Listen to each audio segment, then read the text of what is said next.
ദിലീപ് നായകനായി എത്തിയ ചിത്രങ്ങളിൽ സമീപകാലത്തായി ഏറ്റവും ജനപ്രീതി നേടിയൊരു ചിത്രമായിരുന്നു പ്രിൻസ് ആൻഡ് ഫാമിലി. ദിലീപിന്റെ കരിയറിലെ 150-ാം ചിത്രം എന്ന പ്രത്യേകതയുമുണ്ടായിരുന്നു പ്രിൻസ് ആൻഡ് ഫാമിലിക്ക്. മാജിക് ഫ്രെയിംസിന്റെ ഫിലിമോഗ്രഫിയിലെ 30-ാമത്തെ ചിത്രം കൂടിയായിരുന്നു പ്രിൻസ് ആൻഡ് ഫാമിലി. മെയ് 9-നാണ് ചിത്രം തിയേറ്ററുകളിൽ എത്തിയത്. ഇപ്പോൾ ഇതാ ചിത്രം സ്ട്രീമിംഗിന് ഒരുങ്ങുകയാണ്. ചിത്രത്തിന്റെ OTT റിലീസ് തീയതിയും പ്രഖ്യാപിച്ചു. പ്രമുഖ പ്ലാറ്റ്ഫോമായ C5-ലൂടെ ജൂൺ 20-നാണ് ചിത്രത്തിന്റെ OTT പ്രദർശനം തുടങ്ങുന്നത്. തിയേറ്റർ റിലീസിന്റെ 43-ാം ദിവസത്തിലാണ് ചിത്രം OTT-യിലേക്ക് എത്തുന്നത്. നവാഗത സംവിധായകൻ ബിൻഡോ സ്റ്റീഫൻ സംവിധാനം ചെയ്ത ചിത്രത്തിന്റെ തിരക്കഥ എഴുതിയത് ഷാരിസ് മുഹമ്മദാണ്.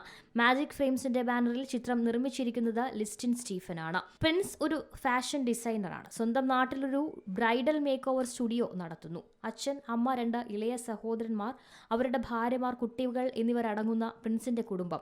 ഈ വലിയ കൂട്ടുകുടുംബത്തിലെ ഏക വരുമാനക്കാരനായ പ്രിൻസിന്റെ കഥയാണ് പ്രിൻസ് ആൻഡ് ഫാമിലിയിലൂടെ പറയുന്നത്.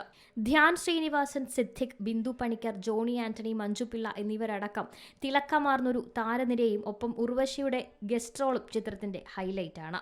Entertainment desk, C Malayalam news. ഏറ്റവും പുതിയ വാർത്തകളും വിശേഷങ്ങളും വിരൽത്തുമ്പിലറിയാൻ സി മലയാളം ന്യൂസ് എല്ലാ ഡിജിറ്റൽ പ്ലാറ്റ്ഫോമുകളിലും ലഭ്യം.